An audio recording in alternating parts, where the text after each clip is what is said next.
Assalamu alaikum wa rahmatullahi ta'ala wa barakatuh. Atul melia lonko alwela muru kika nyintembe. Ani melia lonko almila lamuru kel nyata domande. Anal badi malum sirfu sonko aka bayu sonko al nawale bijang. Nyin soman dalal drong ka kul kacha kul melia lonko wolle be keren comme aliajen na headline to nyame. Mba fulale ko ala baraka bake atul melia lonko atul ka transfer all the time. La time ul miliyalan ko alke spend with us all the time kana program ul ta kesia ba flale ko ala baraka bake nabi kachani akuma da bake le bari na funya min don cool mel caring ka wolle kachale all the time. What is their intention? Mina mula intention to malami alon ko itol filter mina mula ngani yo to malami alon ko itol filter comme momo ya alon ka filter don atlanga ni ka community all the time. So nyumu kulet me alon ka kuma da bake and I expect local every petrol to Gambians ila miro nyanta kafuta nyintola because this is very important. Moment ya longo filter wolu ila miro mu minutes. Ha. Moment filter. I filter feren. What is his plan or what is his or her plan? Omu kuler me alongo banku tungu be nyanta kawolone. Na bi diamu ni lefaka diamu na brodale memu lantom mon tambati. Ha. Yaje lantom bon nyolu I mean, ntamira ekadiamu mul mele sometimes ekajudu wallela. Because nyaje ko ekajudu wallela. This is very important. Ani hakilo baka nun 2017, early 2017, 2018. Beya kalamta nung lantom monyolu with other delegates. Wala shara nanu itara num fonyi. Enum fonyi kol kachata. Kabinum fonyi kol kachata enata yela la collection on like the information men collect from the people of Fonyi nata yafo this government and nun kabina nata yafo ni mazakunda o time alaji useno numukunda da ba bilum mazakunda konol but mo be yalo no consideration no milketa because enum kuma kawlo mel nata wala nyuntu ko fo nyun kol ko ni atara pour to les sabare according to them pour to les sabare the only thing nyanta men kala wala nyuntu ko ikame ya mexo ko ela mol me yalon ko ye bonde palaso to pour ye murundi palaso. This is one of their demands lady me yalon ko yalke right. So kabri yo demand sol ke mbenya ajele mazakunda nat na ka start. I mean some of the people me yalon ko manta positional dila and kabri ka commence ka positional di o mol la otumo la Usain was in the government right. The positional taye dol di mol la right. Okay saying nintata security sector reform whatever recommendation I've been member for la especially ala diamo kono. Look, we don't want to talk about tribes. Okay, but say Lenton Monsiety it talks about tribes. So nimba jabila fana diam are based on tribes. Because a Lenton Mon si kumovo. So nimbo be diam na si kumovo fana nimba jabila fana si kumovo. Because niman si kumovo to reba loko ansai jabiro ni me alon ko ba ke kala at transparent la. Right? Okay. Say nintara security sector reform now. Jumala security sector reform la nyatan ko be nyanta ka nyon ka jumala wot. This is very important. Nyimo kular me alon ko is very important. Mamad Baji wala security sector reform la nyatan ko. So lantamon kanyin fanyame finding right now. Say this mean ko it will fall on brother Mod Baji me alon ko atelamu security sector the president and security advisor. This means is the very person who advised the president pour jolal milialan system ko na praye bay. Nata recommendation on is Muhammad Baji who brought that recommendation. Either ya kebang or ma kebang, but this means ko Muhammad Baji le recommendation on samana pour jolal bay. Pour jolal drill out of the system. Let's call it spade a spade. So lantomo like even you come on before kanteng mina atine man come before no since ever before eman for before but saying all these are their strategies alongo how whatever it will come keno pour ka dollar convincing no pour ya joko dollar ya kafu president baroma yes ya long ni diamuta language o men ambe diamulo language o la. Yes, sign buto kono la sign. Ni diamuta language o men diamuta den trail men la ndol fana nimbe diamula nyanta ka diama no trail la. Although ndol we are not going to be low like the way they go slow. Ndol to kala. But the diamoni ya fanya me ya wuli men kama nimba senen le fana nyanta ka senen wala nyama. So this is why it's very important. Ni diam na diam. Ni diam na diam. It's very important. Okay. Ngala. Ni diam anytime to na diam. Huh? Juice. Juice.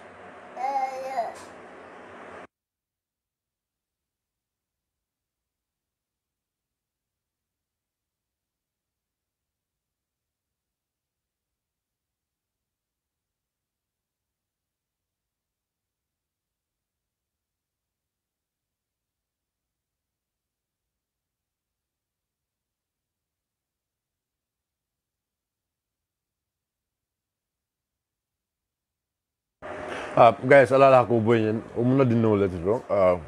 Allah ko boyin. Good. So this is very important. Nyum kumara bakel. Eka diam jumale, anu eka diam e watu jumale. Eka pesembaro même fasa, eka fasa watu jumale. Pesembaro bejang for 5 years abejang. Sanji lulu abejang. Sanji lulu. Pesembaro man fenfenke jolale alon ko atakele. Atakele. Momo kana fen sifon e ko mirafon. President Baroma men ka jolale right now alon ko atakele. And right now I men ke science center alon ko ayake purposely because ala tele karte ke solo. Anything me alon ko President Baroma yake right now for the people of Fonyi alon ko President Baroma yake men kama wala nyundu ko abe Fonyi ko la karte solo la nyama ayake wala kama. Let's call it spade a spade. This is very simple. So lanto mo eka min foto eka fuko ha I mean ning President Barrow ning jolal man ka fuka carte of President Barrow e whoever kanya jang e be jolal bay la military mi nan be jolal bay la military but in fact ni aji be for example jolal be military colonel since before during the time of Sadaro Kairaba Jawara because e ba fokan lent men lafta ko lent la senenda senea yes ya jemme mun jolalti. But Ya Jembe no military and Ya Jembe was the one guiding Sadora Kairaba Jawara. Ya Jembe lebe Sadora Kairaba Jawara atlaba kantaka. But one go neither plan will fail. They always want to have another plan. Come like eco failure. Mome ya longa failed in the society. Wala intersoroka come into society in Betinya. Abe wala nyama. Mome ya longa failed even in a family. Akala the family be fail. Because it's already failed. So lantom tamba mo si valid. It's already failed. At the failed already. At the failed. So what happened because science ala karanga fon sa man kala ala I remember karanga anyata bela. The guy forget all what he learned. I remember karanga anyata bela because the guy is completely confused. And I have reasons why he is confused. Mbeya kalam rajan lantomo ya soron nanu. Mbeya kalam rajan lantomo ye men lantomo be jam right now. So sometimes when I think about him, bokale phone ka respond because mbalaka faele. Nda balaka faele. Nyaja mbalaka faele. I know why mbalaka faele lantomo tambai. Because molka men enjoy. Molka benefit men right now. Lantomo is not benefiting from some of those things. So right now, our mind is not there. I mean, the mind is not having ala miro mantra better, ala miro mantra. I mean, loading exactly like others are because the mind is not with the full 5 common sense. Man only right now, lantomo lacks some things. I be lacking. There are a lot of things me alongo is lacking. I be foreign found la adamadi yato. So I don't do me along. I be foreign found la adamadi yato. Now I die le water. I lonko abinyum kumasiva ala fola. Adamadiyato. I've been monkeying in Fenel Adamadiyato. And we have to say this. I've been monkeying men. It's not about at the form of personality, but I've been monkeying men. Nia gibe bake. Eba jeloko. Ala miro to you know. Abe promo di ala miro fanale. Wala na ninyum kumasiva kana. But never blame the. Abe stranding la falan. The guy doesn't have money. The guy is trauma. I be trauma right now, and right now I be tembo men kono kodo mantarabulu, fentabulu.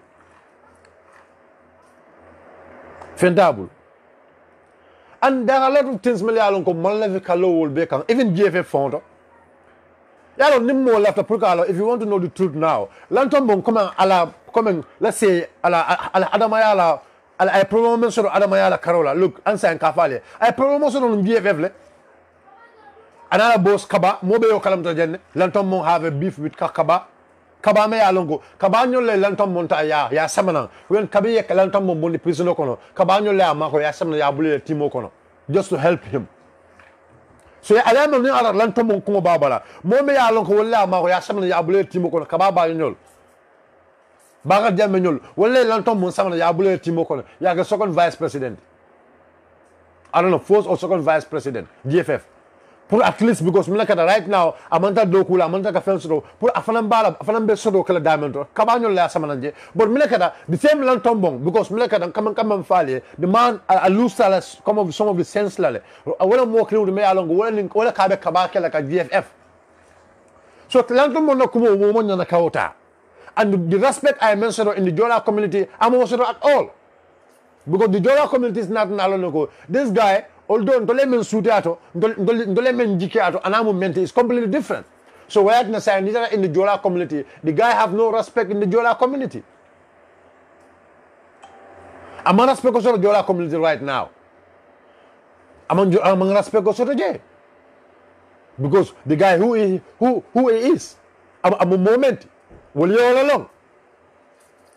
Nyatra for example and look yala akadiam APS in Kolmele look lantombo APS in Kolmele ta men world they are stupid lantombo APS am activists like that lantombo e bokata je yes APS activity like lantombo e bokata je you didn't attend their activities yes Bayro yes Mr. Ino bara man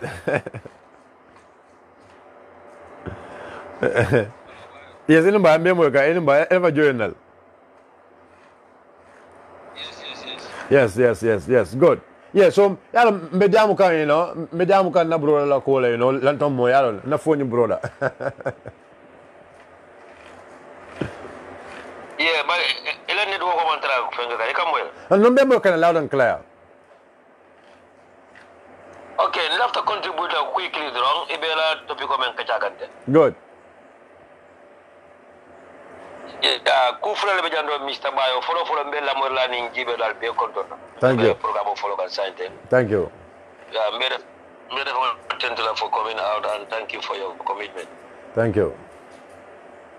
Yeah, kufra be keri jandron comme la kan be ka afana kachala ko nyame gambe no be situation me alon ko right now yemo mo nene bayo a très fond to wala. Yeah.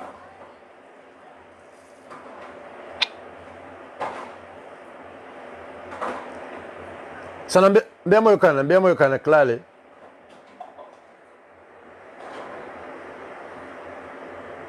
Allo, sana be mo kana clearly.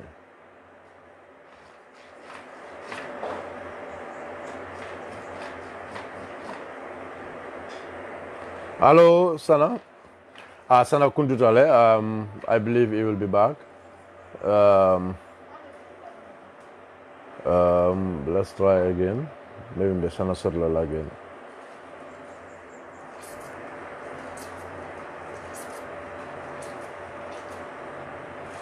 Yes, Badon Drong, coming be Mena Kuka Chakan, Wolemu Lantombon Tambati, Mea Lonko, Abela Duma Do Cola, and then Afeko Duma Do is going to work. So we are telling him ko Duma Do at a time or at a walkla. Because we are ready and then Yemen mean we know it. Yeah, brother Sana, we welcome. Hello, bye. Be mo kan Sana. Sana be mo kan? Yeah, nkombe mo fokandro wala mo comme like mbe meta na kachala ko nyamen anin diamu la to mal be kambe for Gambia. It's high time we face the reality and I know most of us are seeing the reality abelarin du wala nyabala. Thank you. Wala minto ko Gambia bi ye momo nene atre tole wala diate fangole wala betilimba yalla. Thank you. Because kuman tra mabur ngabe larin kenya baldo. Thank you. Follow men fota kunu a audio be circulate ka taram viral men kata lan tombon tambati bayo ay men fo kunum bi na ko num mandin ka dingole nyin kacha sifa fo num bi be kuma dole jela no be reaction no jela no be different na de. Thank you.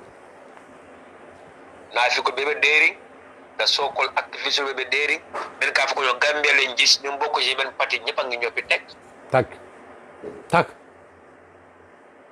The second thing wala mu barola divide and rule is real and baro ñimul jo wala kan anu barol be ñimul be sembenti yakam pour ka divide and rule sama na Gambia ka tribal politique ta ka ko to yandi di Gambia men ko ba kelo kam pour ka trofa Gambia. Thank you.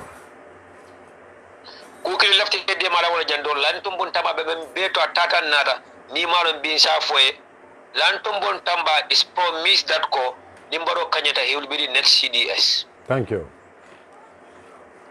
Ya promise ni la apply finti ay campagne ka baroye ay jolal samadam baro ka I make sure that Fonyi voted for Baro and then he will be the next CDS. If Yankuba Drame Bondira take the next CDS, they are promising you.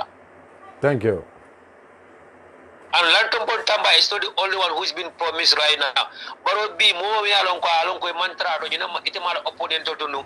Abe promise come plus on la cafe ko nyin kanyeta albeni plus on so even the APS executive will be many alonko joint aka be promise kula na kanyeta be nyina kle wala sabu sai ako jola li finti wala APS ko le finti eta jola target Fonyi target ya tandi jola la ko ne UDP na UDP na fay e revenge la. Thank you.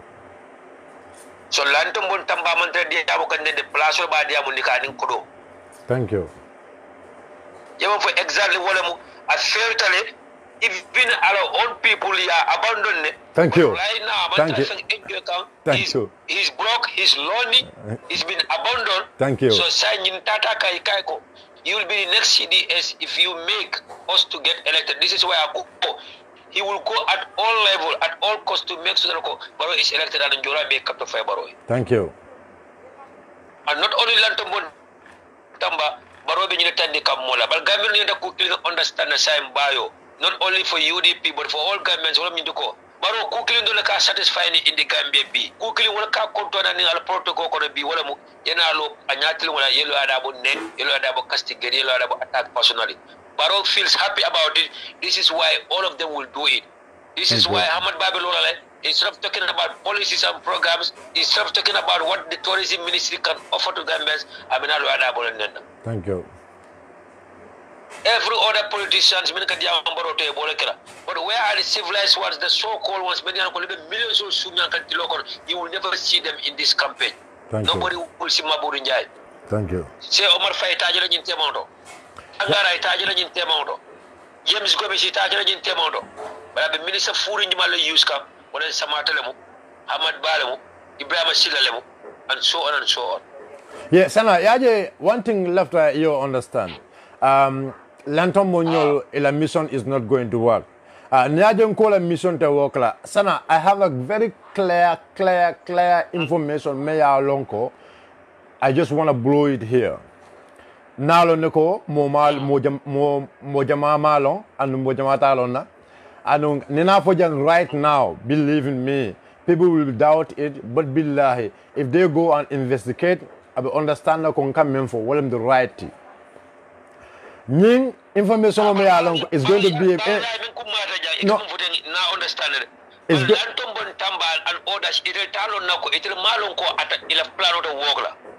No. Look, Sana. Lantom Monyolu, they know very well. Lantom Monyolu, they are only playing card because Menekata, Lantom Monyolu, Sulata Kodolela, they need money, as I say. But let us explain, you understand. Sana, do you know that code APRC NPP coalition of fund? It was not signed by President Barrow and it was not signed by an executive member of NPP, but it was signed by somebody. Billahi, it was signed by an individual related to the president. An individual related to the president was the one who signed the MOU. Wala atina APR Sunkolu. A man left put MOU ning I finti. Because the one who signed it is not the President Barrow, is not any of his executive members. Wala atina be mabori. I know that. I am telling you this. Wala sabu ba yo. Believe me, man, of understanding it's only APRC that is talking about it, but NPP never talk about it. Good. NPP never talk about it, and they will never talk about it. It is only the APRC executive members. So many of them more confused. You will get more no my yafu because it tell Baxo B moto kuto yodi Baxola. Yes. Fabaka to Monjada moto kuto wala babu. Yes.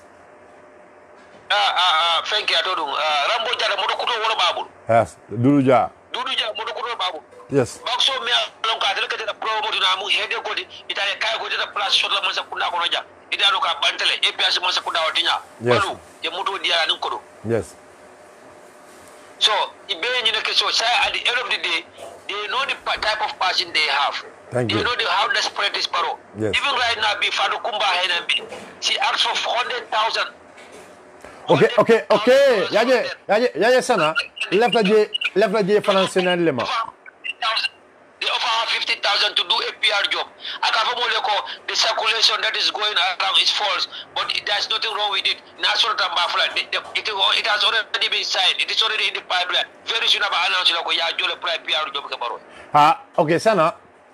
Yaje Baro ala PR job nying me alongo abakeka. Yaje Muzukumba abe diminim bakele Muzukumba kan right now.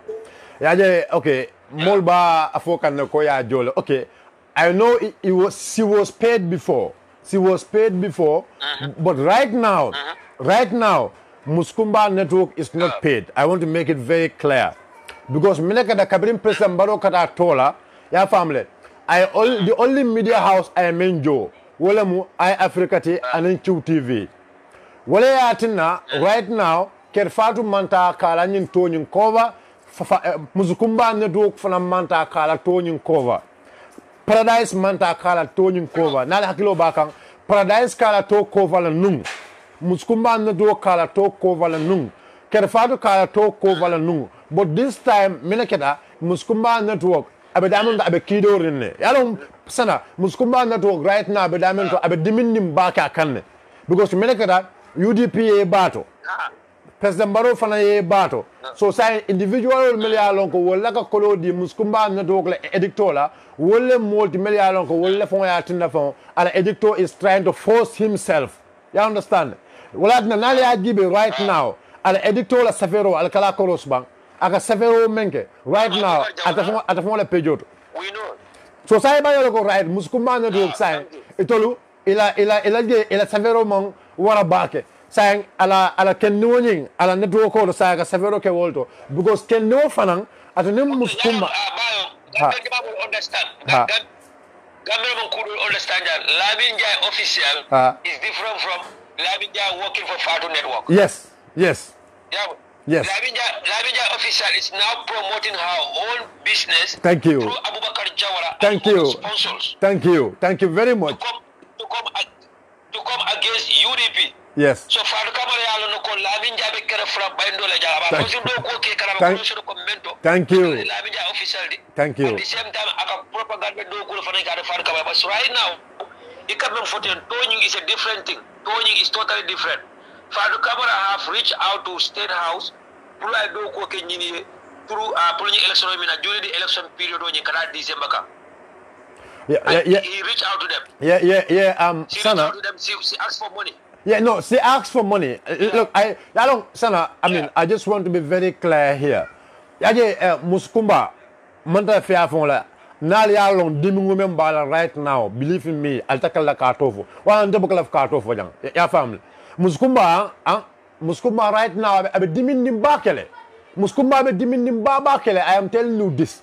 Because Muskumba right now, another castle down running a 4 belale. I'm telling you this. Look, I am on the ground. I know. Sana, I know a lot me alongo will be caring, and I know a lot me alongo will be Muskumba network right now will be puskang. Muskumba network right now ni me hakildu Muskumba network abe abe boiler la fon ni me careful. It's going abe boiler. Abe boiler de ngam fo ndalo no de. I know what I'm telling you de. So saying remember you will nyuko this time President Barrow Mansong Muskumba network, I mean, Amasonga Kolo dealer right now. So say muskumba I first lady la use because first lady I first lady la use pour first lady kodo diala.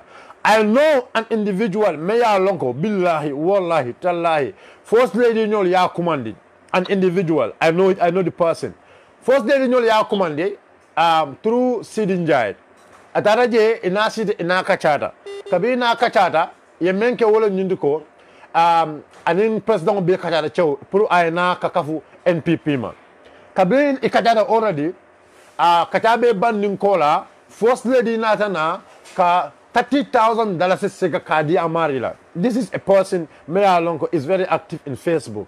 You understand?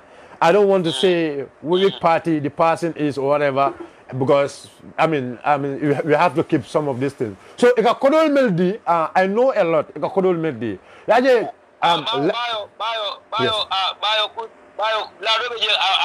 I will totally disagree with you. No. There are certain things for political strategies we need to keep them, but there are certain things that Gambians need to know the real colors of some of these people. Yes. No, because no, Sana, Billahi, I can tell you something. Later. Yes. Some of these people need to be exposed. Bayo Minkafoko, Bayo B, Mobile Political Party of Gambia, Ikamune for Gambela Agis, left a Gambela. Yes. And near Bella Manifesto Gibe, Yellow Program will Gibe, you could have the better Gambela for Gambians. But Bayo Binterity Aloko, 90% of the people, Minkafoko, political party Lolo, what if the party register, who will lie be like among Gambia, Malafi Gambia, if the Gambela with the party Lola. Yes. If the Gambela with the party Lola, you mean I join majority le fe ye bagambe bono ni dinko kor but the party of the so and he left a place will mention tola yes. And Gambia man you understand ko ka party ka ko na party lolo and ka party register with IEC is two different thing yes. Ka party for register with IEC and ka katala ballot box ka is two different thing yes. Gambia party mention be register with IEC is close to 20 or more than 20 but remember tala ballot box ka tamila mo lula yes tamila mo lula yes. So you remember party register no charity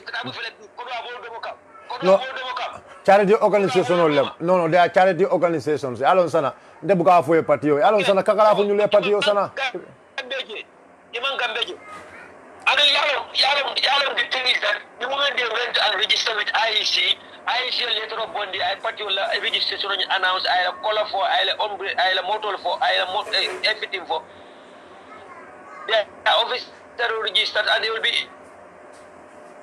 Yeah. I understand. I understand what you mean. Of the Gambia as a political party. Yes. But at the end of the day, it's not that the Gambia, the place in Minola, and it has it. And okay, now let me ask a question. Yeah, okay. But particularly with IEC, I'm only a sponsor. I'm on the Baroka. What we bear money of Nyobi, Taboro money, bear money. Yes, okay. Ela moye sana no malafi Ibrahim Mane ko na dunje because bi ni Ibrahim Mane be benna kera fatu le bi ni Ibrahim Mane be benna je bi so Ibrahim Mane la ko nda jam fala je because na be benna kera fatu le adu be tebulo lala le be kachala le abe koyla le membe keri Ibrahim Mane baro kafnyo ma ba bare malaf ka fem photo malaf na jam photo let's go back to Lanton Montamba yalo Lanton Montamba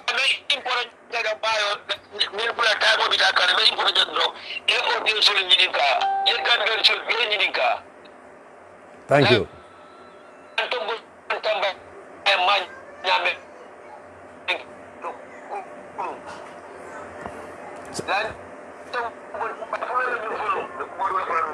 where are the so-called civilized ones? Let's see whether the people, by the people so, the likes of Bankaman and others will condemn this audio.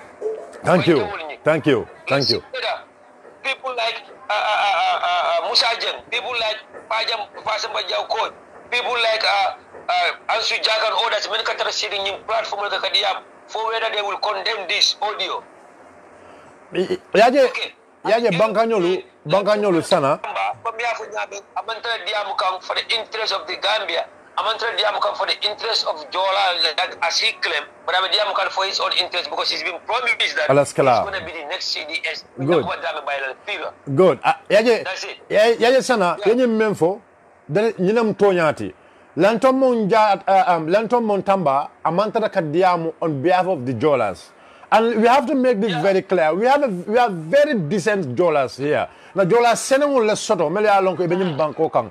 The likes of Kitimu Jaju, the likes of Suleiman Sinkul Nyasi, the likes of Lamin Tamba and the others. At least they believe in their own whatever they believe. That's what they believe in. Nobody can twist them with money. Mote twist le na fulola. I mean, I believe that 100%.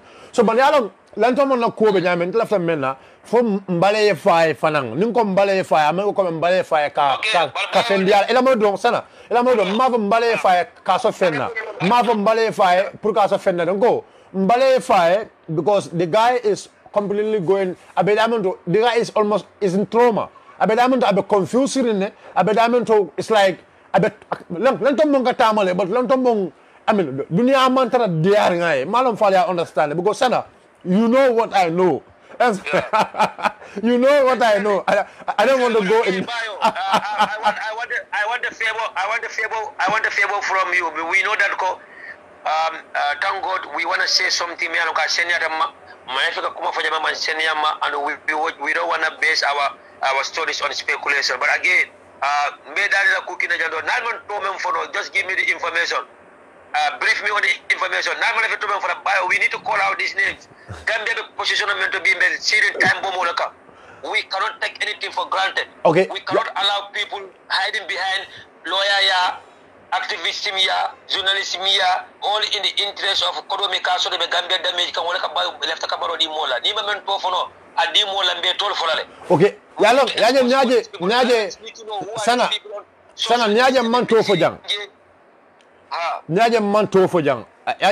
There's a process me alonko I always follow nimbe investigation o kekang nga silo le follow ano silo nyulu nim kata bata dron e ba jelo ko lefta men ada sodola you understand because ye kolonyin dia mari la men kama anu nte alo nyame nin san mfindita dron ngo kare ye kono di wolo dron alonko abedole tnyala ye kono di mola ya ki kare fanan kan ye kare fanan kiya kan for a minister fanan kiya kan you understand a minister you understand so yeah I'm telling you a minister has been assigned it's been assigned for specific people and that minister ning about do ko ning abake kan is try but milakada one single success amasoto je one single success amasoto and black killing among succeed no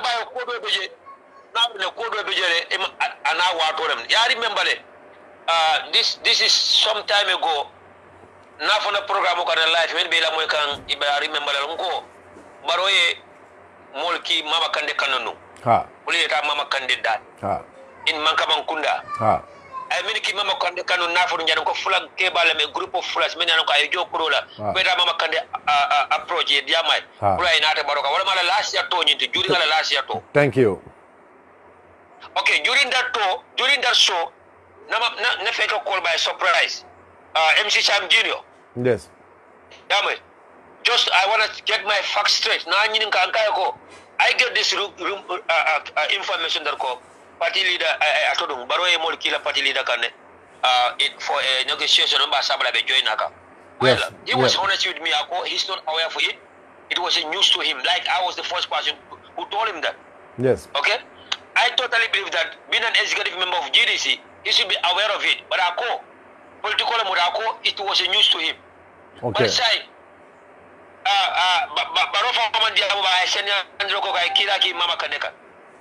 Yes.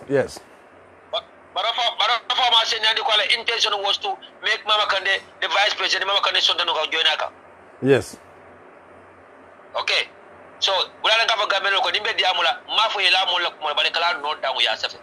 day, Nama Kande Kuma, and Nama MC Cham Kumadi, it news to him. Maybe some people have doubt me that day. Nyai MC Cham and for us and I come for the toilet. But some Roma Senadiba. Bayalo Mama Kande Finditale. Mama Kande Finditale. I understand. Mama Kande fana fela fintita right now. Mama Kande ko ako ama remember muntumaleng anim baro sita baro ka fa ko mbe vice president position o dilela. Mama Kande ko ama remember.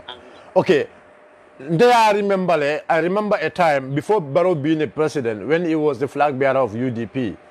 I remember Barrow Aninte and some other people Ntata nung Mama Kande meet Bao. That was when we were to me alonko Barrow select as UDP flag bearer before the convention. Before the convention, Janin Kata coalition convention ola. Mama Kande drive to Barrow drive to Bao and Mama Kande sita ka pu Mama Kande join a kang ya family in UDP pu UDP in GDC join before the coalition no kata Mama Kande offer nung to be a vice president comme Mama Kande bekala ala deputy during that time but luckily Mama Kande mansong Mama Kande ko natara Barrow be son nakaka ala deputy so what I remember that because I was there and Tebenunjele I remember that very well. Okay, but saying Kabring Kabring Barrow Ganyeta Mobe men kalamuta wala nyunduko Mama Kande Barrow visit only once or two. Mama Kande visit wala and those ones were official visit. Mobe yo kalamuta. Those ones were official visit. Okay. Now understand nako yemen foten tunalam maybe MC Cham is aware of it or not, but I also understand ko Baroye nanaka molki Mama Kande alfa lenyunti, right? Baroye more kunankolu meyalonko jana moro membe fol jana nitata jara soma Senegal la sate dole beje more sate do beje more bale beje Mama Kande kata jele ya famle. Okay, and some of these Senegalese big marabouts and then nying marabou balu Baro nanaka delegation o kigele o delegation o nying Amad Baba o delegation o konole meli alonko itaraka will meet pour ye Mama Kande commande kadiama pour Mama Kande join Barokang. This nimu kuyot meli alonko is 100% fact. 100% fact la woti. Baroye ni moro kumlanko ki Mama Kande 100% pour Mama Kande join a kang. Pour ye move together. Okay, now why Barrow is sending people to Mama Kande? Is it Mama Kande alone as the party leader? Why Barrow is offering Mama Kande to be a vice president? This is something me alongo say lamer lalu nkadiama tolle sign. I know very well ko Mama Kande to sonna pour anim Barrow e kafu nyoma pour ka coalition okay. I know that very well. Mama Kande to sonna because Mama Kande have his own principles and Barrow have his own principle. And I believe Mama Kande alata ala principle la than the way Barrow lata ala principle la. Because Barrow doesn't believe in his principles. Barrow malala principle la. If Barrow believe in his principle, nyata Barrow lata nung ala principle la le. We believe ko Barrow te sonna ani APRC as a party ya coalition okay. Yes, as a APRC ko kumandi ay kafunda fankan I mean pour ka bango doku. But Barrow doesn't believe in principle. All Barrow right now, ala belief movement as we are speaking, ala belief movement how he is going to win an election. Abe election will win la nyame. Barrow la belief movement malti, if you can understand. But sana, ela kuma kaume yafo to make it straight. To make it straight. Straight away. Wala mnyindoko yemme mfo nyinam kumoti nyin sodota. Barrow alfa ki Mama Kande pour Mama Kande join account. But no, Mama Kande ko no. Mama Kande ko ala party wa believe ta wala. Okay, sana nadla kilne fo jang. Maybe I will give maybe mobile table. Ela mo rek la fa jebula le table sign. Why? Barrow is sending people to Mama Kande. Is it Mama Kande for Mama Kande da malam the only party to jambang? If Mama Kande da malam the only party to jang. But why Barrow ko at a win tale? Barrow ko at a URR win. For example, why still Barrow is trying to put Mama Kande join account sign? Please, left eye fana yemol aware ni nyunko man, please. Yeah, Bayo, this is a very simple logic here. Baroba afanni kanne aba fanke tukano ale mul fanga yalon ko be fanni ne kanne but outside akatandi mol laloko at a winter or another winner.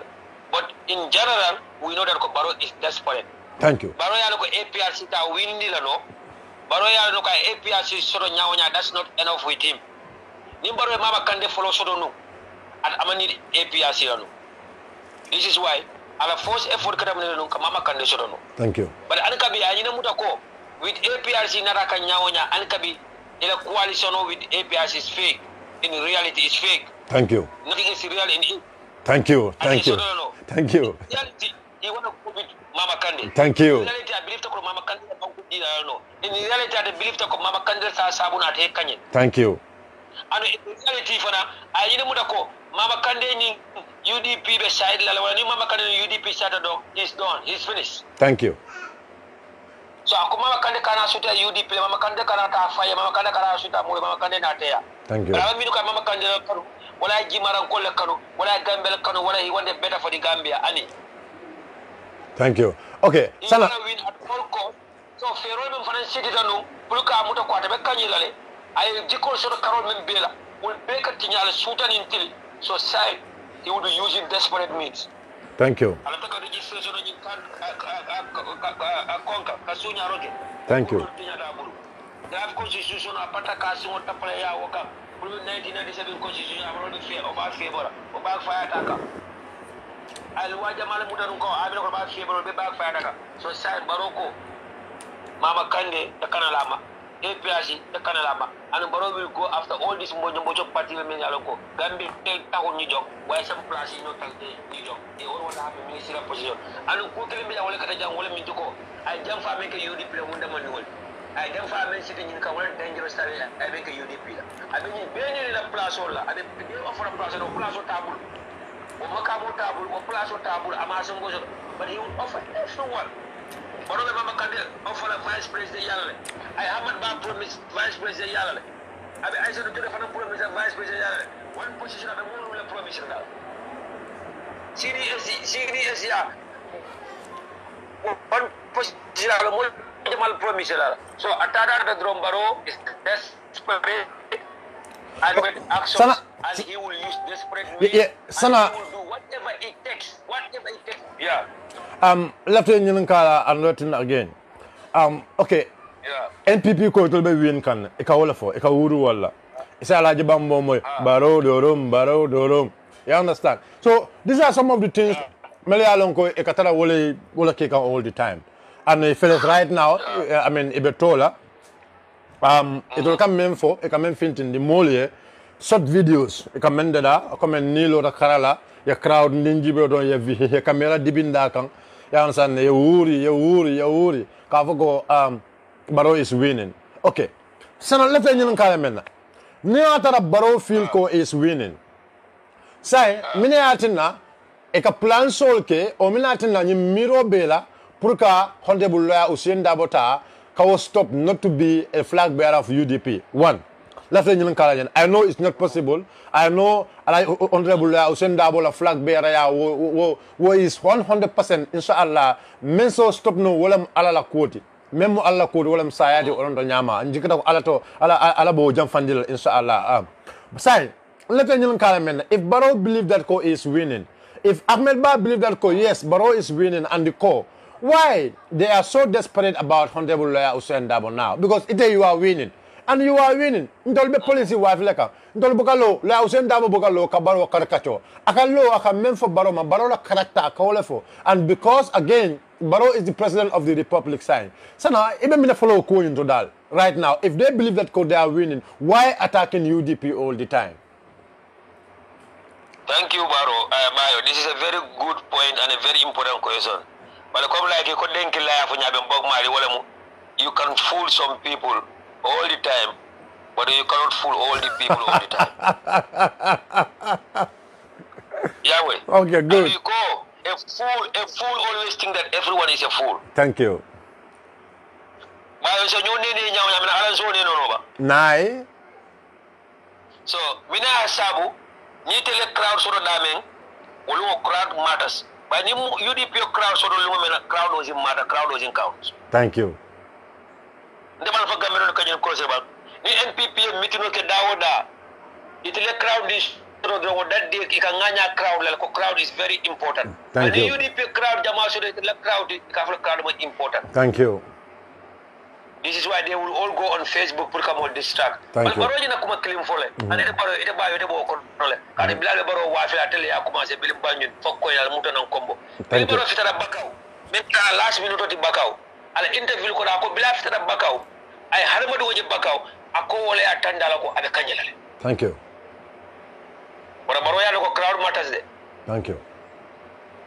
Ba bilin de wan baro yeñi mutako lo ada bu damal saskeno ndeka no president ni banko kan lo ada bu damal is obstacle on the way for me and lo ada bu damal na bulo godi ina lo ada bondi anyhow do mbekala president watila akuma sa nyaadi la wala the force one bila commencer pour que UDP hijack lo ada bu ta ko ka ni ne pour ka retayndi ka ofo ko do la ka ofo ala waso ka ofo ko dal UDP la leadership portalo nyame. Thank you.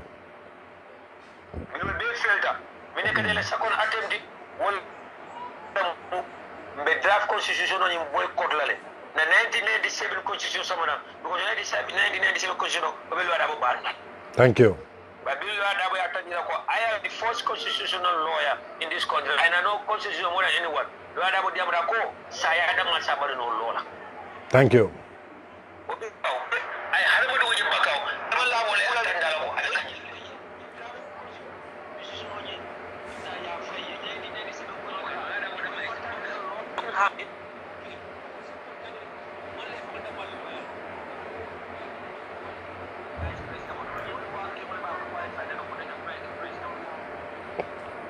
Thank you. Thank you.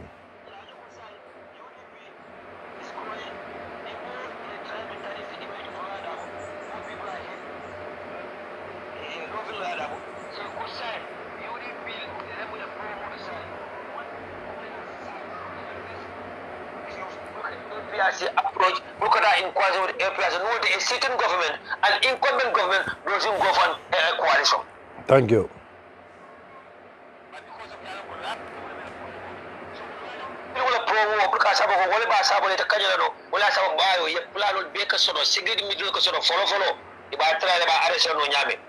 Thank you.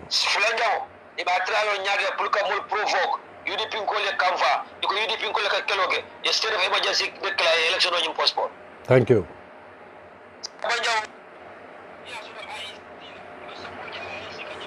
On nomination day, yeah, nomination on the jet because what's up? Bayo, Ale Ahmad Bala Kumaka, Mulkaba Ahmad Babe Tore Yala, Mulkaba Ahmad Babe Sasa Yala, will have a negative Yala. Alide, Bayo Ko. Minister Dantambe Gambe Lule Dai Lulu Diabu Kuba Pakata ya discourse take a state house of far parade. Thank you. Niba Messina so fofo. Ahmad Bay so fofo. Maimuna Sijuli Dai Kumafo. You can discuss a far parade. But it lekana Subakanja Marbe Telekafindi. Ladabo into it Yamudoko, Ladabo, Aladabo to, Wala Usuno Daboto, Obe Banale, Wala Constitution Banal, one Ladabo Abubakar to use. I registered a walla. Wana Ahmed Bala findida katanu ko amna ko tudor usenu wala ni Abubakar la tuda parce que henya su yuse tu usenu bi dinañ ko bal sa Abubakar to use. Thank you. Thank you. So it you la kacha state house wali na fi ko be sirinje alo ko brinde wal adina usenu dawo de karamun kelino do they went to the same school alo ko brinde wal lo ya dawo to usenu dawo Abubakar lu ko da mbalo usenu dawo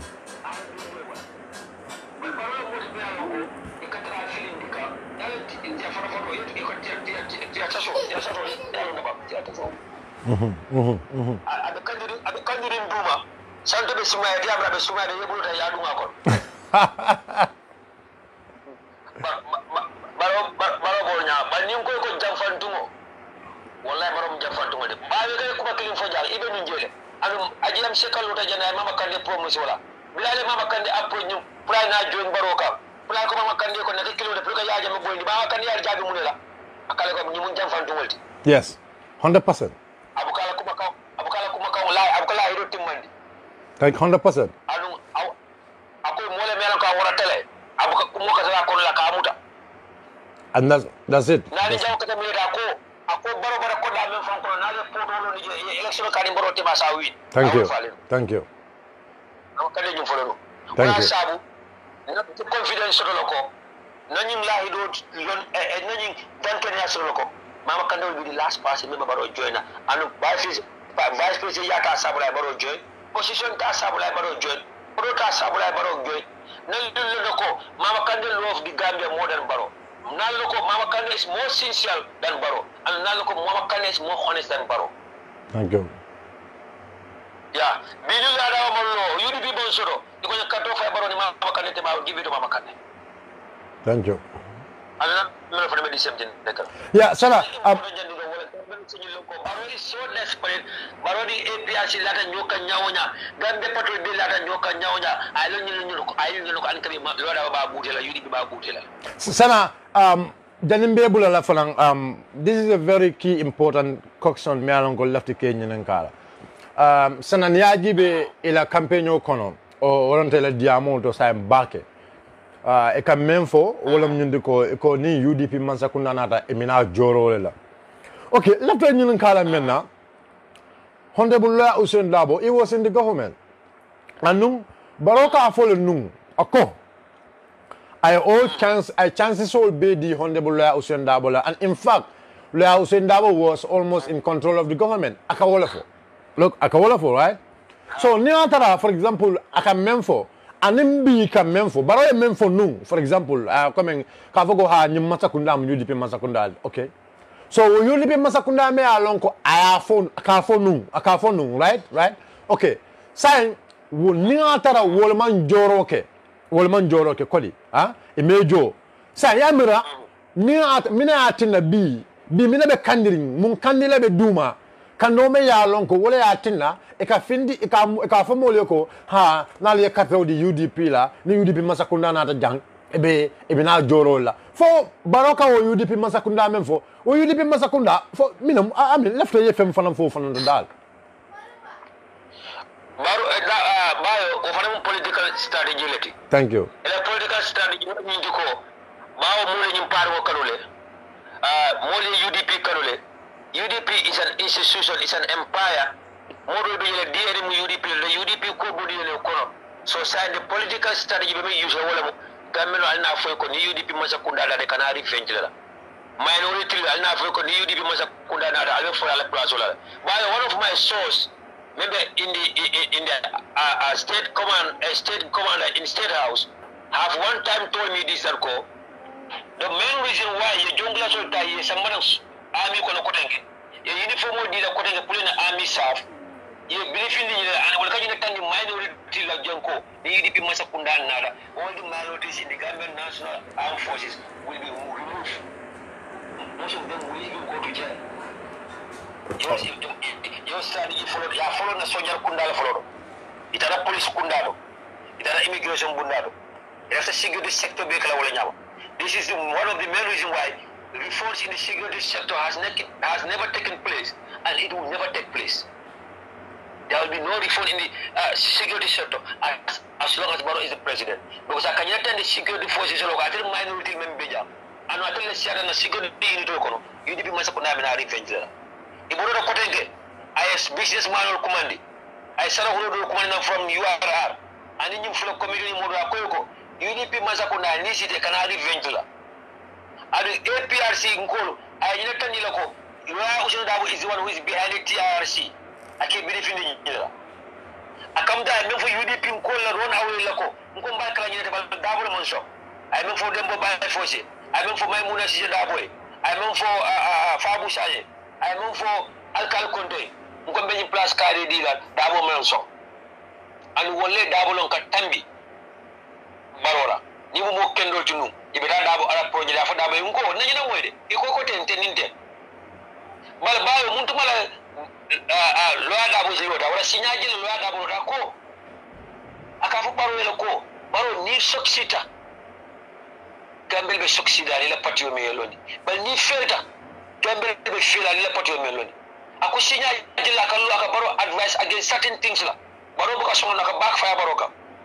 One example is the firing of Yakuma Jaide from the National Assembly. I advise her. Aka Luame Asomborila. Mumu Yafa Kenin.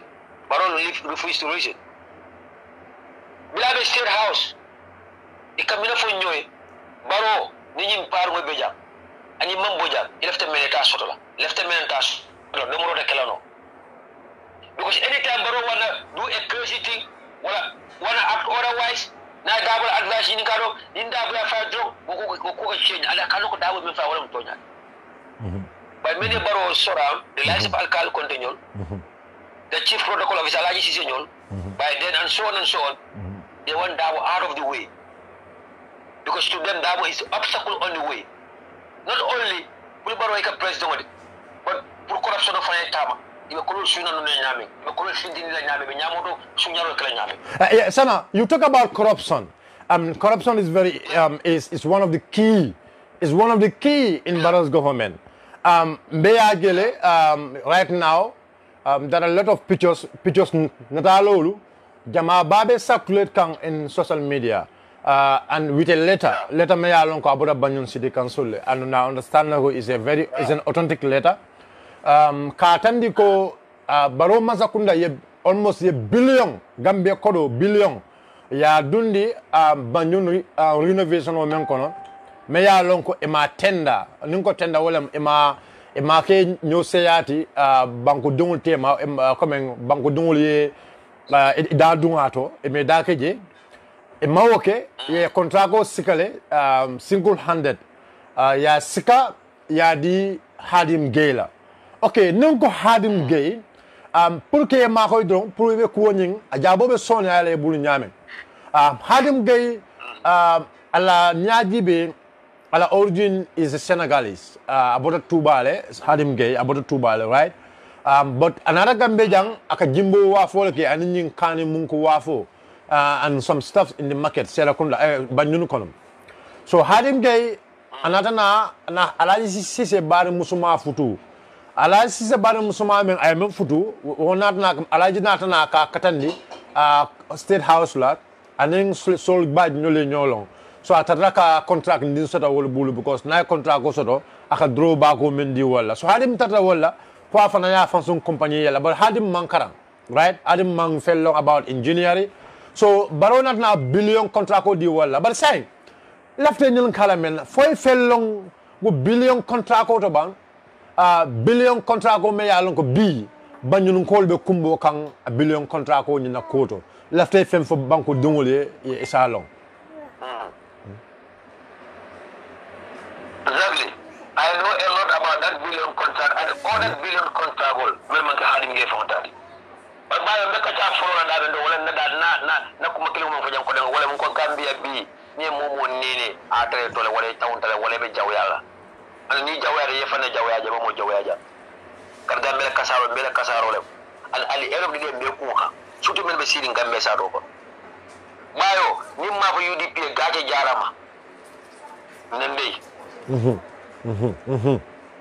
ni ma fa UDP gaje jarama nende ikor babu mu jara nyawyala ko woto babulu thank you ni ma fa tre sifale gaje jarama nende ni ko bita dado drop be bulal ala kasidale bayo UDP ko are the first people min Barrow defense jang ko Barrow is our Barrow na ko Barrow mo fara Barrow but we no chance Barrow la for him to deliver and we know that we are giving him more ample time for him to deliver naji ko amon pare UDP is the first person we are disown ayo no de bido be sidi ñi tamo be dawo de diamu la jambi no de bibe du na state house la diate ñame amamin kon ke fala ko tentule wala is the reality mo be ñaaye jele from 2016 wonde bibe club officiality aro bari no be menki ka wala amar sarbe menki kay bole kala bi be mu ñawol lola wode sise be menki kay bole kala bi the entire membership of the United Democratic Party no de bi nim corruption mo ni ñoron ko be wala mun tala interest do no fanko lam te interest do no ka bolo ya usuru dabola ka jina to the last person in UDP metala enjoy la de Barrow tala na sansa mutan na kilala na domo but UDP ko Gambia yewole je they want a better Gambia for the younger generation na Sam Alpha we want Gambia to be competing with countries like Senegal Ghana Nigeria wala sabu UDP all ko di malo plaso all the happiness jabila di karala because Barrow have to go because Barrow Gambia jamfa ay coalition jamfa ay struggle jamfa bayo coalition agreement kono anti-corruption commission be jere reforms kola anti-corruption commission yanta lolale the land commission yanta lolale reforms in the security sector reforms in the civil service do the coalition agreement kono but biri balo nata ay mune folo ke auditor general office I will transfer on his office so say sumo ba fon konti bola no nyaadi de baro mine folo kuma were given pre-finance contract not to Gambians founded but to foreigners who is the first person as a foreigner benefit from Barola in pre-finance contract wala Khalil Wage of Futa investment Khalil Wage of Futa investment Baro ni nyaji follow ay konda di ala follow Senegal molen nto European ko follow la commencer ko question ni ninka why Khalil Wage kanyum ko ka Baro ya ka bada so in return yeah what time will Baro follow ko businessman la tela konda renovate because at another level as president and sometimes fight ala sado de fanyindi wala anu alpha kuma le minatar la je ko ay tatula dula kendodo ako businessman le ya tela konda renovate free of charge dimalo businessman it have another kijmadi Khalil Wage of Futa investment Khalil Wage Mohamed Dia wala ala kordañu renovate anan jigo construction wala ala kordañu doku 100% I know it UDP hijack ay kodo bonina in cash o tama mobe alko kodo masakunda kono tije mobe alko barombo ko fanka mara kodo dabu bale ko baro kodo bola kaka UDP ko lejo na chairman na regional chairman na world chairman akabe sarade lo dilani ala wazol akabe UDP political bureau lo Gambia karo bela iko kodo ka boda min dole iko dabo is action too much question dabo should accept it or not dabo ko no dal bi arona jade commission dal bi arona commission of inquiry UDP Masakunda wanna leave a clean record. Mola sama UDP do ke sama commission nyaadi wala. Daba wala nodi kodo ani men kadi ana kadi dalu jumaka. Later on nakala na jumala modi Abubakar Jawara. Thank you. Al question na nyinin ka ko Abubakar Jawara kay nyimenke akamala so in return. O tamule na Abubakar Jawara ta bere sumu be gambe dawda. Da mo be gambe dawda. Sani be mani be dawda. Sani be dawda.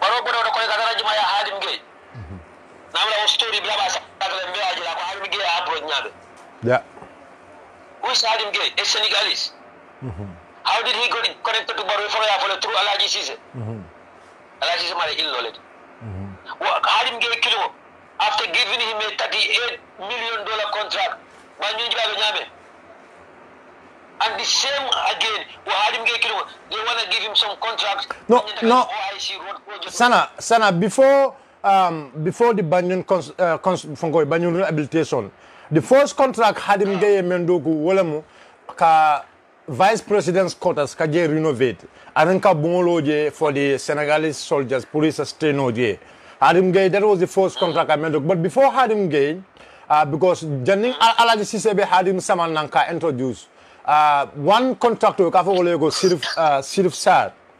I believe you know Sirif Sar because Sirif Sar bro Joshua nani bro Joshua ye contract on you dinung Sirif Sar le contract on you win so Sirif Sar be contract okay kan alai season na ka Hadim introduced to President Barrow so in adna minake say ye Sirif Sar stop in fact do ko do milango Sirif Sar ye do ku fon ye condemn in adna ko do ko siga Kadi Hadim Gela because Hadim go at a doko kenole without I mean these people paying him. But that was a deal because Otumo the one who was the Secretary General at that time, Mr. Faderati. Fadera is Memo Allah ambassador right now in America. Fadera was ambassador at that time. So Otumo Hadim Gay Otumo another with this concept of pre-finance. Kavoko okay medoko kala at the end of it government senjo. But Hadim Gay, because mafia is always a mafia.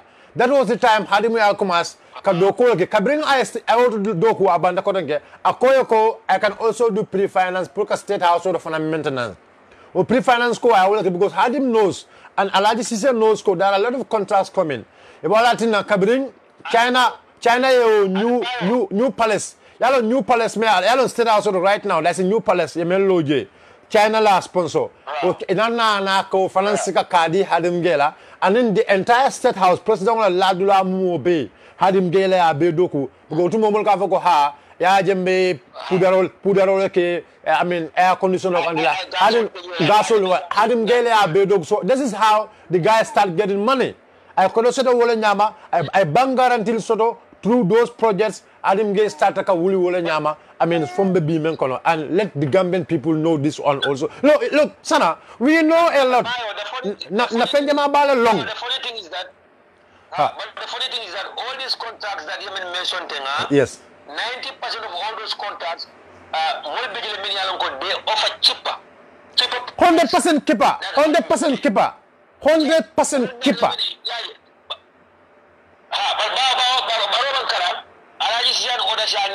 Pre-finance.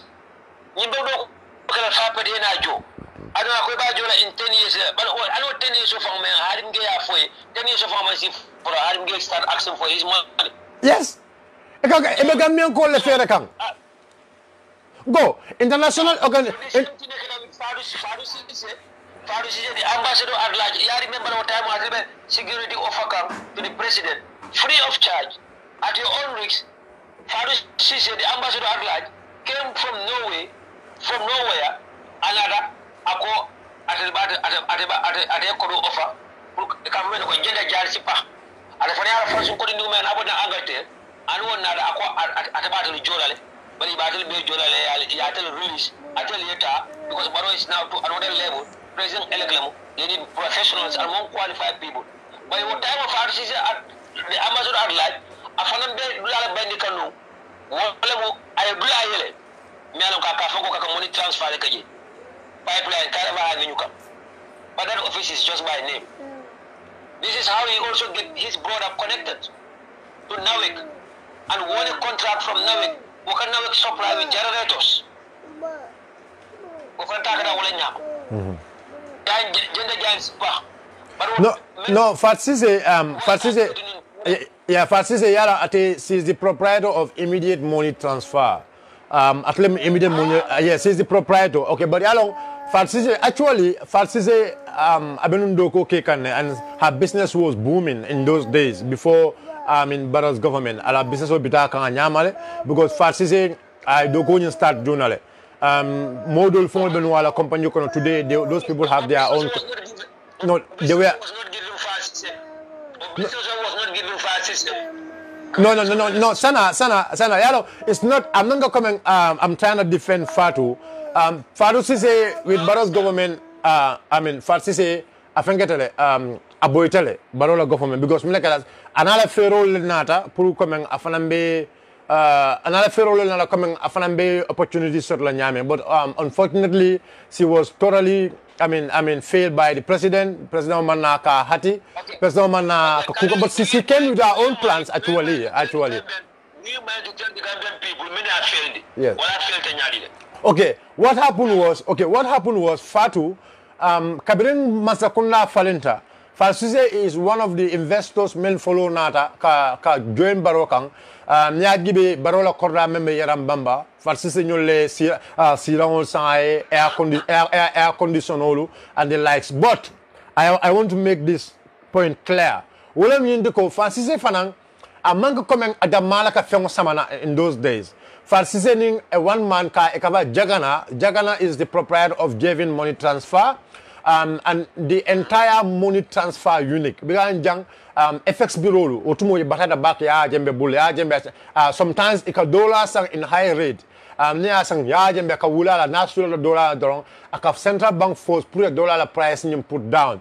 So Otumo ya jembe FX Bureau button the back. In fact, FX Bureau do phone boy tale. Otumo ka FX Bureau do muta eke samba oligan. So FX Bureau can bring Yajame Masakunda Boy. They were very happy. So if Fanang Fatsise nyolu ila Kafoning, Fatsise lead with Jagana and Sol Fresa. Sol Fresa is the owner of Fonkoning this estate transfer. Global I don't know. For global estate lemma, whatever. I forgot his estate. Sol Fresa. So okay, Nulekataka Kodo collect from the FX bureaus, Ikasamananka Colusiono Marcoy. It is not from a single person. Let this be very clear. A mango coming aka Fatsise da Mala Kodolo Samana. At the end of it, FX Bureau will be a stop because look, this is not the right person. Will be a stop. So Fatu being the person may along. Yes. I just want to make it. I just want to make this very clear.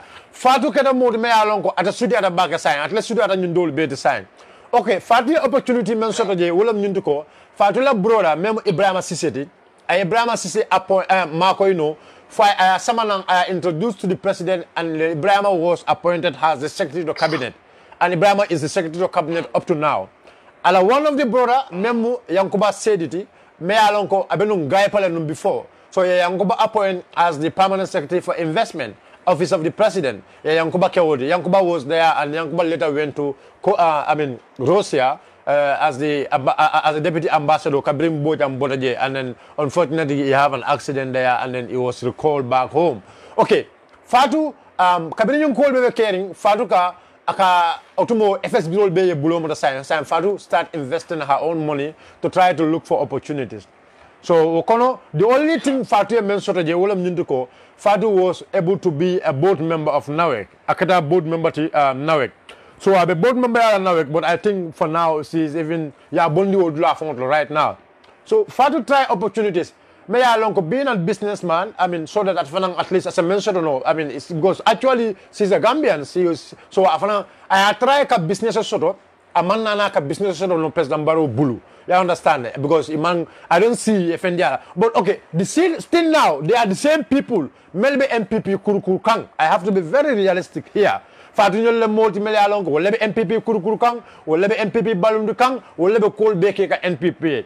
But Fatu she's part of the people Malayalongo. They are not lucky for I don't know, God knows why, but she is not lucky to get anything. And a business on Malayalongo, will a business on me for Malayalongo, will immediate money transfer. Immediate money transfer was a well-known business here in this country. But now immediate money fell immediate money is down. So Fatu this kind of experience. I know all these people. Yajante, Sana, I always say to people, since we are talking about corruption, yes.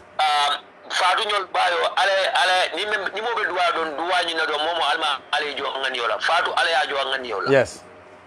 Fatu ni jam fala follow nada new Gambia nyun kono. Yes. New system on nyun kono. Yes. And how do we for nataje? Yes. Yeah, Fadu la mo follow the many corruption of kuru baro masakunda kono. Baro nya yele ni corruption kono. Katanda ko this is the way to make money fast. This is the way to be corrupted. Fadu ala silo try challenge jamala not only the foreign exchange business. Fadu ala silo try NAWEC la board karola. Fadu farmada babaro la foundation kono. Fadu sees with the idea of Baro Foundation for Economic Empowerment. Go foundation to my foundation yes. Baro Youth Movement Kola. President Baro Fans Club Kola. Yes. Baro Foundation Kola. There's another foundation called President Baro Foundation for Economic Empowerment. Yes, to your word. Fadula main idea la motino. Yes. Fadi buda je ko de fadi Baro Youth Movement fan trial no atado fan ko le board members ko. Yes, that's quite true. So them channel to me go Fadi ba bulu fay ka bal benna ka Fadi miss ko wala atela dama do mbabula be kala be Exactly. This is what happened. Yeah, thinking that in return, because my Kunda is serious Islam, Baro president on the side, I'm connected to Baro, so left the Sovereign Basula. Baro do never come with man, jump fan to $1 billion day one. Yes. So when Fadu start asking for money, Baro number is $1 for example, yes. If you $100 in the other, this is $1. About I don't wonder about not $1,000 not $200,000. Yes. So Baro thought that he did enough for Fadu system. So when Fadu system start asking for money, Baro come fall. Yeah. Yes, you are right. I mean, I don't want us to make Fadu say na topic junk. But one thing I can tell you. Fatu actually a failed tale in the other way around. Ala intentional menti. Ala plan sul menti. Baroma fulfill. Baroma fulfill. Yeah, you understand? I want to make this very clear. Baroma fulfill. Yeah. many coalition of Jamfa, you Gambia Jamfa. Yes. Yeah, I mean, she was one of the first people. Yeah. I'll tell him. Yeah, you are right. Who are benefiting now? The foreigners are benefiting more than them. So this is why. No, remember the whole Nyundo Yalong. Many of the people Melbe Baro can be. Jama be alonoko. Baro is a betrayer. But yet still, Melekada, come and buy Frankie Marundi, buy Sankare. Buy Sankare me follow Nyundo Jama Beje Edale Dang, Bulole Dang. You know, this is the reality. Bulole Dang, Edale Dang. So say Mamurno, they have no way to come back. You understand? But you can still come back. Understand? Because UDP is a party for all. So let's call all of them to come back and then we celebrate together.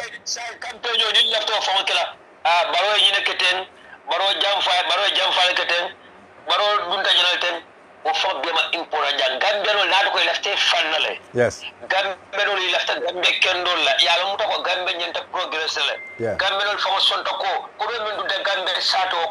Ye Gambia la population o dango jibe ye Gambia la size o dango jibe wende Gambia be do kula fa Gambia ke sanodi anun ko la do ata nyaawonya dala si million kilin nyanta dum na jele oto Gambia lo ku kilin dron nyanta sabule no Gambian should go to the polling station and vote for Barrow wala munti Barrow la corruption the highest level of corruption in the Gambia na fulmen to Barrow ko men sunya wala ko men tapalaya na nyina ko do fo bela the corruption dron nyanta sabule ko Barrow should not be the next president.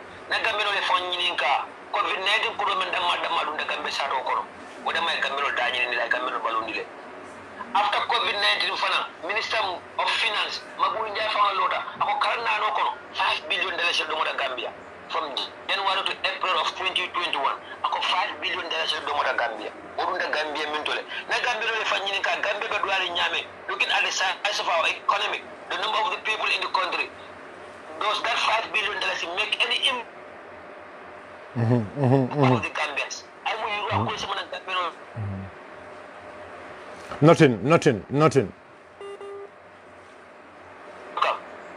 Nothing. Economic, socially, and well-being. The pledge is from the Brussels. Pledge is from the Brussels. Me I also do Daboni. Amar Shane la Kata. Samana Gambia sa do ko wala Gambia ni yodo mala ni na ko la baro lo ta jam ko tenge ala masa ko ay mal botol sanga ay sukuru $700 million million ke ma woro wala o joro du dem min tole e man Gambia ba ni be safro saka Gambia mi Gambia le fanyi ni ka ko tenge wol ba ke 8.5 million in Gambia la jale IMF $27 million dollar din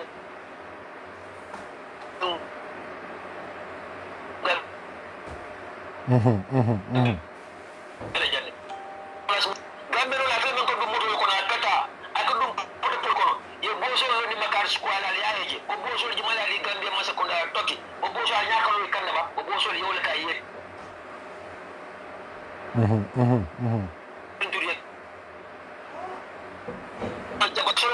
Gambia tron yenta sabla Gambia din kendo men ko katta me la te fanna di ci be Gambia kano di ma nyana ga katte ke so jolna baro e ani la family ma nyana katte ke so jolna baro la ko rafuru da may baro bo ndile wayo Gambia li fanni ninka baro man son fulo men lo ala man ka man kunda o man son kilo ya cost more than $5 million silale police station men lo ta man ka kunda a cost $4 million silala o $4 million bo mi do Gambia Ports Authority Gambia Yes, thank you.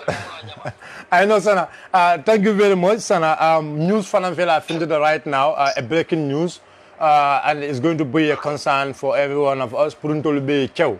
Wolo nyunduko na kalamuta ko Gambia participant. Yalo ike PDYS la wakafoni. Menki famba mundi civil society la kafo Gambia participant. Man foye lo na bang. O boys o mala ke fanden di PDOIS la man fo yelo na ba ha o Gambia participant ha man fo yelo okay so yalo ko yero Malik Lo Samba Courtle pour waya attestation membe di almost 2000 attestation pour ko ko be cancel yol bondi registration o kono okay alhamdulillah kunun koti ya strike out le koti ya be bayle court ko o mol mele alon ko ye register ete bondila no register rolo kono koti ya kidio nyum bayle ajo ko ila kaydo nyum dosbino lemu ya fay bala kono ya fay I don't know malo ba fay la muntole so koti ya ko ñu rule outlet ka tandi ko o ko ñu ata kela mo roy attestation di momoron dina e be karto faylale anu mari mu karte faylalati nothing can stop that koti o tala ya senandi kunun e natana mur ko tangi koti ni mol mel ya lonko wollel ye roy samba kidiola koti be charge pour dalasi wultan jo dalasi wultan to roy malik lo all of them pour dalasi wultan ka ya jo to roy malik lo bayo sa man ko ka ko juru pula sabi ka parce que ñi celebration men ko Sadio Fale o Sadio le far so sa ko e de lo patio be kala imina da se wul tanjolo ko dai ko tan ako e kana wala jo sa ko dia wala rule and in fact even their lawyer the lawyer from was in court so you see the game now so ngo mna bayo la ta jinna ko one more time ko mini tapa to nyala be lawanna the Gambia la media and the other good news for us is that the Gambia Women's Life Matter has been granted a permit finally. Jumala wodi? The Gambia Women's Life Matter has been granted a permit. They are granted permit. So yes, if I need a permit also finally. Finally. So you see how powerful we are. When we raise our voice for the Gambian women's powers, I mean women's life. Kabrin nang kawo wulini dorong alhamdulillah yajel. Police all tomorrow ya dealer. So na voice is very powerful, so you see this is the reality here. And so Gambian ko ala kalam to nyama. Okay. And then the other breaking news for Nawalemu, Mama Kandi said that it is a false claim that Barrow have offered him a vice president position. Thank you very much. I cannot remember when I sat with President Barrow and he offered me anything for any position, being the vice presidency or any other position.